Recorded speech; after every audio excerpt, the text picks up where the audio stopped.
at which he won 14 gold medals.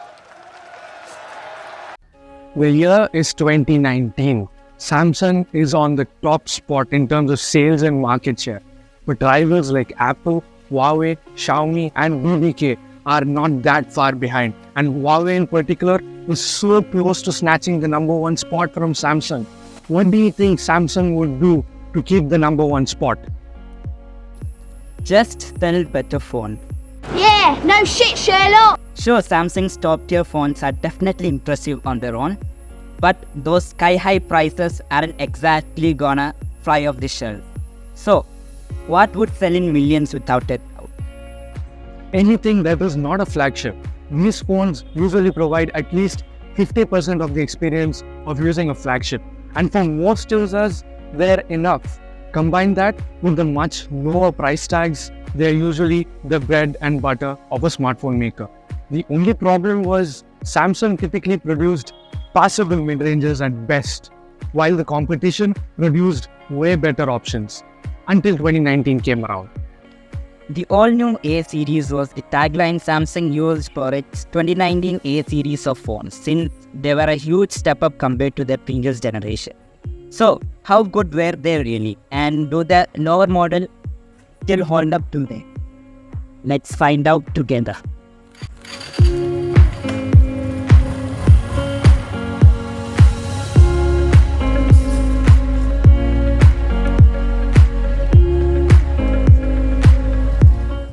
It's not just Samsung's marketing.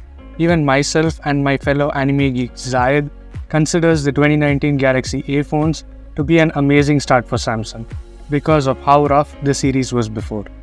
Believe it or not, the Galaxy A started off as an offshoot from the Galaxy S5. The Galaxy Alpha is widely agreed to be the start of the A series, with that phone bringing in a sleek new design and flagship features for an attractive price.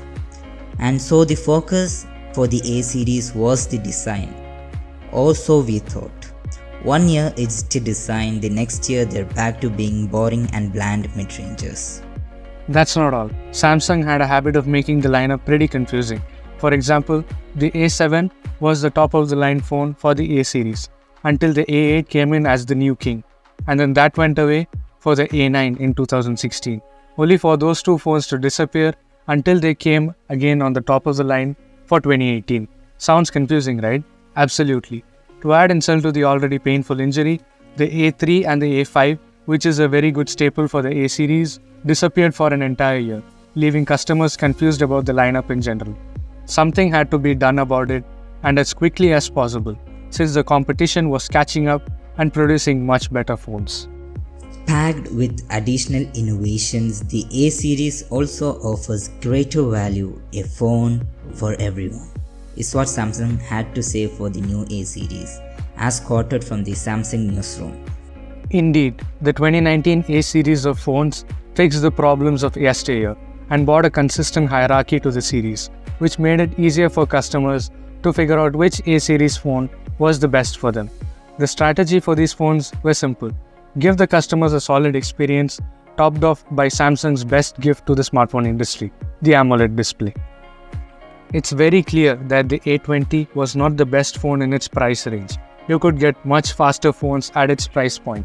But if you wanted to experience the AMOLED goodness for as cheap as possible, the A20 was the way to go. Combine that with the decent all-round specs for its time, and the A20 was the fifth best-selling phone of 2019, selling 23 million units as per Omdia research. As to how well it holds up in 2024, well, it's certainly not a phone that aged the best from its time. The Exynos 7884 chip is held back by the low clock speeds, and the standby drain is pretty high. The cameras are fine though, at least there's an ultra-wide camera. The AMOLED display though holds up amazingly well, and it's a treat to look at despite the 720p resolution. Despite the clear segmentation and hierarchy of the 2019 A series of phones, there is one phone that stood out like a sore thumb in the series, and it's the A30s. Now, to be clear, the A30s isn't a bad phone per se, but its positioning is confusing to say the least. The A30s signifies that it's a better phone than the A30, but that's not entirely true. The display is a 720p panel like the A20. Unlike the A30, which is a 1080p panel, the inclusion of an under-display fingerprint scanner made the biometric experience slower. Though it's cool to have an in-display fingerprint reader at that price point, I guess. In 2024 though, the Exynos isn't gonna hold up any better than the chip in A20. Though what does hold up is the sleek and minimal design, which does look amazing to this day, and the display bezels, which are slimmer than some recent Samsung mid-rangers.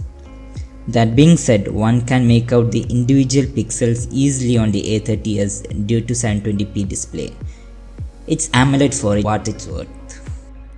In the 2020s, that is during the present times, despite the occasional missteps from Samsung, the Galaxy A series of phones are pretty big buys within its price range, especially in the markets like USA, where majority of the Chinese phone makers are absent, and it's all thanks to Samsung giving more attention to the other than flagship market.